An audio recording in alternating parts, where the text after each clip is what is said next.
So I'm Steve Greaves. I'm CEO and co-founder of Cambridge Communication Systems.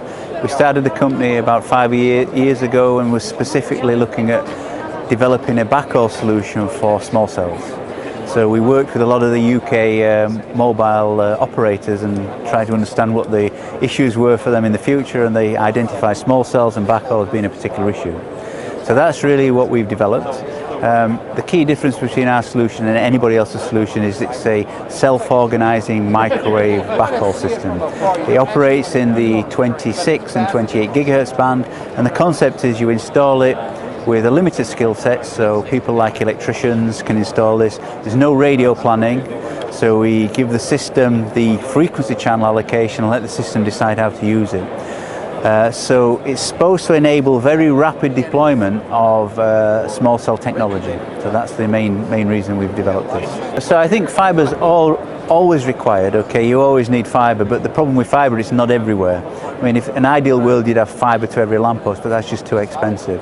So our concept is you have a fiber point, a backhaul point into a mesh of nodes, and our system then can distribute the capacity from the point of presence to all the end nodes. So we see ourselves augmenting a fiber policy, but we basically take it into areas where fiber is not available.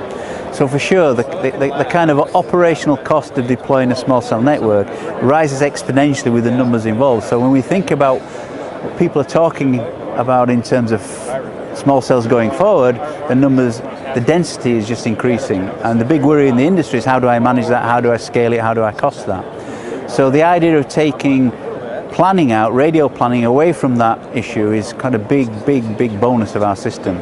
And so when we deploy a small cell, we imagine that the small cells will not cover London or Dallas in one go. They'll be in hotspots, areas. So you deploy areas to cover hotspot, and they'll eventually grow into a coverage solution.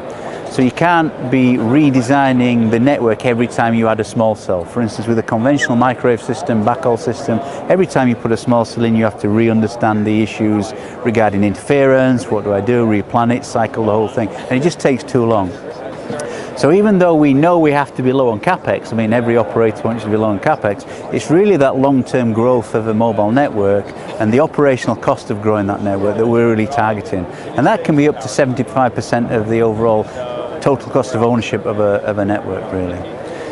So it's 26, 28 gigahertz, so it's ostensibly a line of sight technology. So we don't go through trees very well, we don't go around corners very well. But what we found is that the deployment environment in these dense urban canyons is scattering rich. So the system itself in that deployment is interference limited. So there's a lot of interference due to multipath. So our system deals with that in quite an interesting way. What we have is, we have the ability of our nodes to understand that. So it measures the interference environment and it builds the schedule, spatial TDMA schedule, on that understanding, okay? So we handle interference in that way, but it also leads us to the conclusion that we actually have some non-line of sight capability.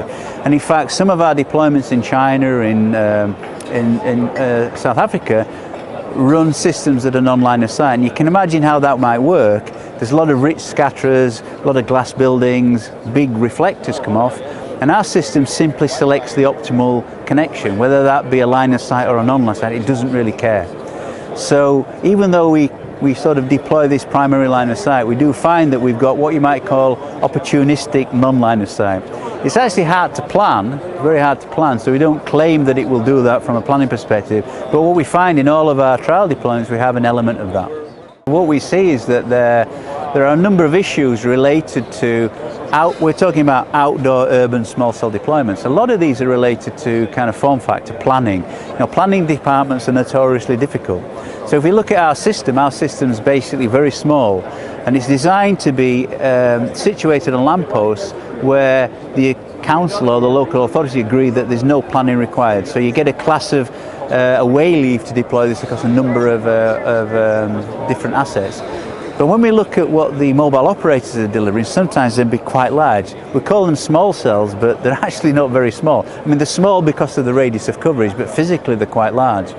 So we find that's a hurdle that needs to be overcome. We need to sort of think about, well, we get the form factors right, get the planning situation resolved, and then we feel things will free up a little bit.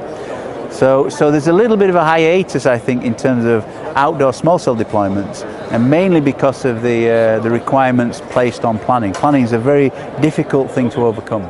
But our feeling is the only way is to make it as unobtrusive as possible. Okay, if it's unobtrusive, you can deploy them. So making this as small as possible is the key way. So maybe the model is not to deploy big 40-watt base stations, maybe look at deploying many 500 milliwatt base stations, and then the form factors are much smaller, it's much more acceptable. So you're absolutely right. I mean, in the US there's a big layer of bureaucracy, as there is in any other country, capped by a legal kind of issue as well. I mean, in the US it's more litigious than anywhere else I've ever worked in. So, but in the UK we're beginning to work through some of those issues. We're beginning to work through some of those issues, and I think we're beginning to see sort of a way forward there. In some areas of the world it doesn't make any difference. You go to China, in China we had a deployment in the middle of Beijing, the council turn up, Huawei turn up, we turn up, we all agree what we're doing, the lamppost owners turn up, and it's started the next day. So that's a little bit different. So it is mainly in kind of, situations where you have a kind of strong kind of community view of what needs to be done. So there are many different ways that you can resolve it, but our view is that making them small is a good thing. And actually, if you look at small cells, what are small cells supposed to do? They're supposed to increase the data density. Right? And if you start putting bigger macros spaced out further, then the data density naturally declines. So we'd like to get back to a smaller concept of these and a mass deployment. So I think we see that would be great benefit to outdoor small cells to enable that. So this is the unit. It's a 270-degree field of view, 26-28 gigahertz frequency. It's designed to be installed very simply. So, as I say, electricians could install it, so it doesn't have to be aligned in any way. It can be kind of all over the place. And it's really got a simple interface, typically AC power. That's most of our deployments are AC power. We have DC and PoE, and a couple of gigabit Ethernet solutions. Internally, we have a GPS antenna, and that's one of the things we work really hard on is the timing and synchronization for small cells. So, for instance, in places like China, where you've got very narrow streets and very tall buildings, you don't see much sky. The small cells require a good synchronization source. So typically they have GPS, but the GPS doesn't work because you're in this canyon environment. So we've addressed that by having a proprietary GPS protocol that means only one of our nodes has to see sky. We can pass it to everybody else.